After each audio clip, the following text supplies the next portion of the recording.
We're talking about something really important. Thank you for staying tuned. I've got Bode Agbe-Davies. He is the creator of the Body Create method. And she's also an ISSA certified fitness trainer and nutritional enthusiast. Today we'll be talking about what is good nutrition. I wonder if she agrees that what we just watched is good nutrition, but hey, good morning, Bode. How are you doing today, dear? Hey, good morning. I'm doing good, and you? Very well, very well. Okay, Awesome. so, Bode, you know how we talk about food in its different forms. Everybody needs to eat to survive, after all. So, Definitely. yeah, we keep hearing about nutrition, or eat right, eat well, eat, and so on and so forth.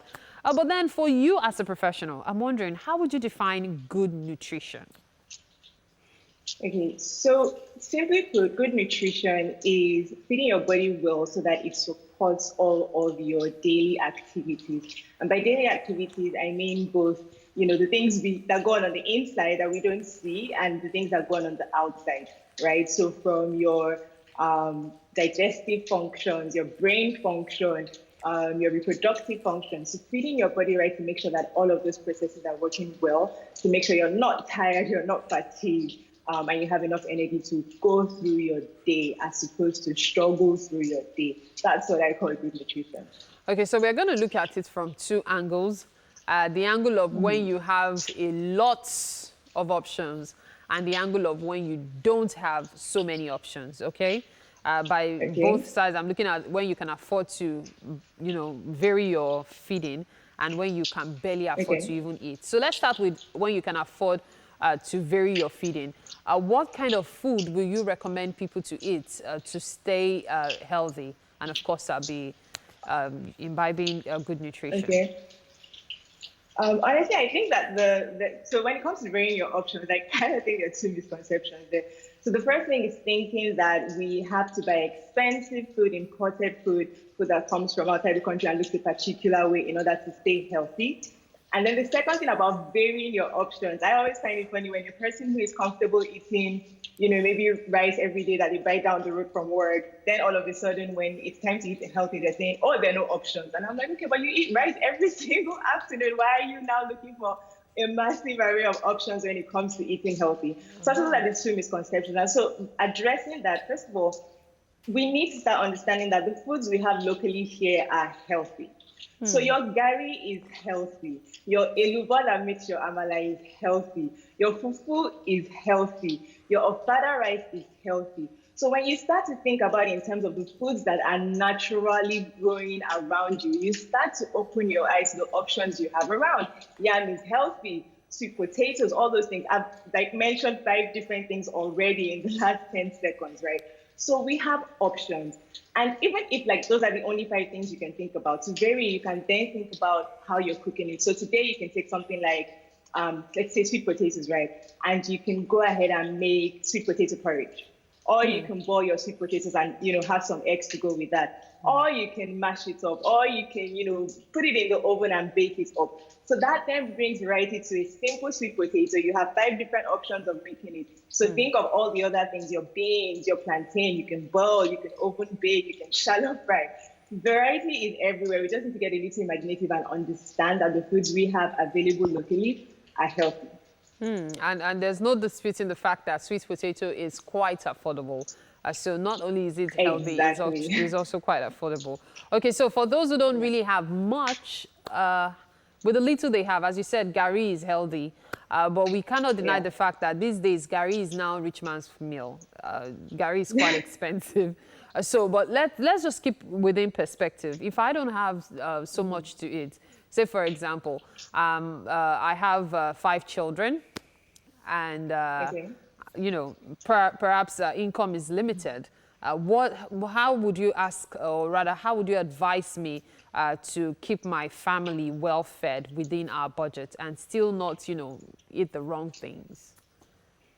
Okay, so you have a tiny budget and maybe you have 5 children that you are looking to fill.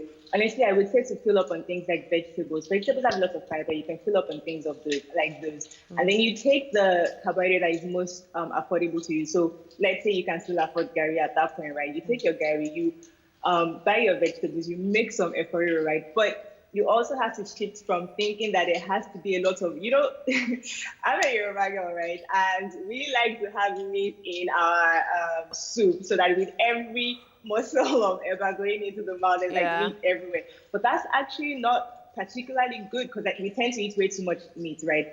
So going away from that mindset and knowing that you can have your vegetable soup with minimal meat in it, protein in it, and that would still be okay, right?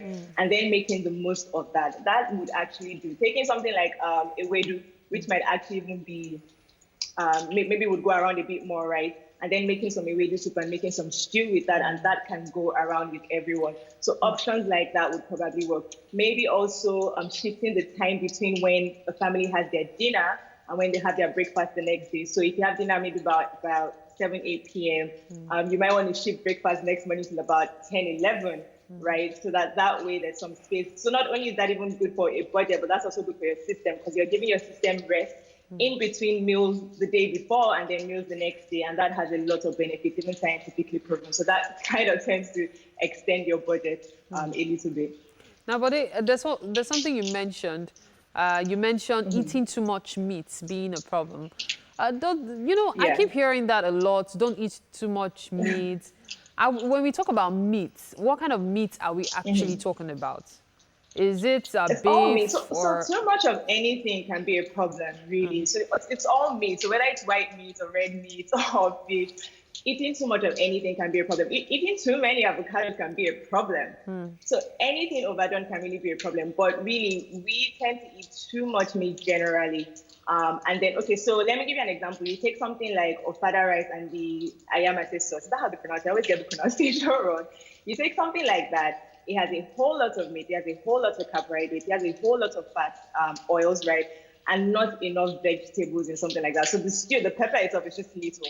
Everything else in excess. Meanwhile, if you look at the nutrition guidelines for most countries, it should be dense in vegetables, right? So we have a tendency to overdo it on the meat and then drastically reduce how many vegetables and fruits we're getting or how much of that we're getting in our diet. So meat generally, whether fish, whether beef, whether chicken, any sauce, we tend to eat a little too much of it.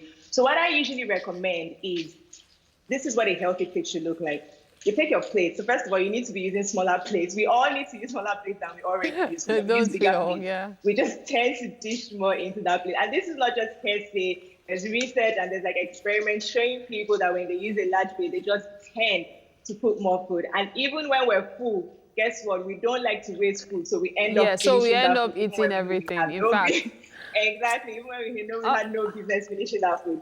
So you take your plate, you split it into two, right? Just draw an imaginary line into two, and then fill that the first half of your plate with vegetables. And so whether that is your efforiro, whether that is green peppers, stir fried, fill half of your plate with vegetables.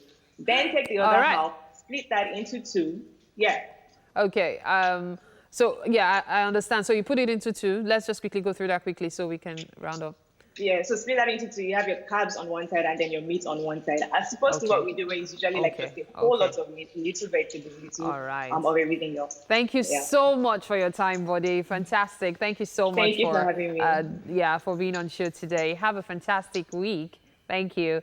All right, so that's about it nutrition-wise. I'm actually enjoying the half a plate of vegetables already. They can be very yummy, This is it for this half hour. Definitely we'll be back in a few minutes to round up the show and, of course, have the conversation with our guest. Stay with us.